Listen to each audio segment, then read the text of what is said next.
네, 미래한국당 비례대표 선정을 두고 굉장한 갈등이 폭발하고 있습니다. 그와 함께 미래통합당 내 공천 작업도 거의 마무리되고 있는데요. 눈길을 끄는 한 사람이 있습니다. 차명진 전 의원이 부천 지역구에서 미래통합당 후보로 확정이 됐습니다. 감점을 받았는데도 공천권을 따낸 것 같아요. 그렇습니다. 차명진 전 의원 하면은 지난해 4월에 세월호 5주기를 앞두고서 세월호 징하게 우려먹는다 이런 글 올려서 이제 당원권 3개월 정지의 징계를 받기도 했고요. 네. 2달 뒤에는 문재인 대통령의 현충일 추념사를 문제 삼아서 문 대통령을 빨갱이라고 지칭해서 다시 막말 논란의 대상이 되게 됐던 그런 인물이죠.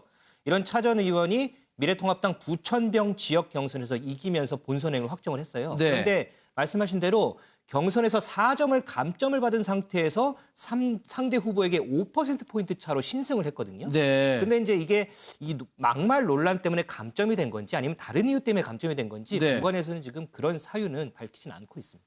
여튼 통합당에서는 막말 논란이든 어떤 사유든 차명진 전 의원에 대해서 공천에 좀 부담이 될 수 있으니까 감점을 하긴 했는데 이거를 딛고도 이 공천권을 따냈다는 건 글쎄요, 윤 의원 나름대로 현장에서의 경쟁력은 있다는 얘기라고 봐야 될까요? 글쎄, 결과가 모든 걸 다 말해주고 결과가 모든 걸 합리화시켜 주는지는 모르겠습니다. 예. 자칫 잘못하면 이 차명진 의원의 막말이나 이런 것들을 지금 미래통합당의 당원들 그리고 여론조사도 얼마나 반영이 됐는지 모르지만 이 여론조사에 응했던 분들이 준면죄부에 대해서 시비를 거는 꼴이 될 수는 있어요. 이 통합당 경선은요, 모든 일반 국민을 대상으로 한 전화 여론조사. 현재는 지금 여당이든 야당이든 당원 권리당원이 50% 투표하는 걸 50%로 잡고 여론조사를 50%로 잡고 하는 걸로 알고 있는데 문제는 정치의 격이라는 걸 생각하다 보면 하자면 차명진 전 의원처럼 본인이 하고 싶은 얘기 마구 던져놓고 돌아서서 좀 자숙의 기간이라는 거 거치는 척하고 다시 또 면죄부 받고 그게 과연 통할까?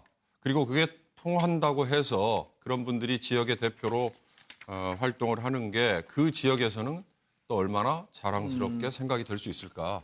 정치가 과연 플러스로 가는 건지 아니면 마이너스로 가는 건지를 생각하다 보면 유권자들이 현명한 판단을 내리시지 않을까 싶습니다. 차명진 전 의원이 공천권을 쥔 부천 소사는 과거 김문수 경기도지사가 의원 생활을 했던 곳이고 그 지역을 차명진 전 의원이 받아서 2번이나 당선됐었는데 글쎄요, 이번 선거에서는 차명진 전 의원이 공천권을 확보하는 데는 성공했는데 이걸 바탕으로 해서 본선에서도 이겨서 국회에 들어올 수 있을지는 좀 지켜봐야 할 것 같고요. 최은미 기자가 발제했었던 비례후보 명단, 미래한국당의 비례후보 명단, 이게 여튼 관심이 많았는데 박근혜 전 대통령의 측근이라고 꼽히는 유영아 변호사는 결국 배제됐죠? 네, 그렇습니다. 유영아 변호사가 국회에 박근혜 대통령의 편지를 들고 와서 전격적으로 기자회견하면서 이 편지를 읽고 그리고 바로 다음에 보여줬던 행보가 미래한국당 비례대표 공천 신청이었는데요. 사실 조금 예상됐던 일인 게 뭔가 군본 분열이라든지 그런 부분에서 역할을 하는 사람에게는 공천을 줄 수 없다라는 입장을 미래한국당에서 계속 밝혔었거든요. 그런데 아니나 다를까 뚜껑을 열어보니까 실제로 유영아 변호사의 이름은 당선권은 물론이고 이 비례대표 후보 명단에 없었습니다. 일단 이 부적격 조건임에도 지원한 걸로 알고 있다. 그럼에도 우리가 서류 심사나 면접 심사는 원칙대로 처리하는 걸로 결정했다라는 이야기를 했어요. 그러니까 애초에 지원할 때부터 부적격 조건이었다라고 지금 한국당은 밝히고 있습니다. 네. 비례 후보 명단을 보고 많은 분들이 놀란 것 중에 하나가 1번을 받은 사람이 일반인들 글쎄요, 정치권에서든 일반에서든 좀 의외였다라는 평가들도 있는 것 같고요.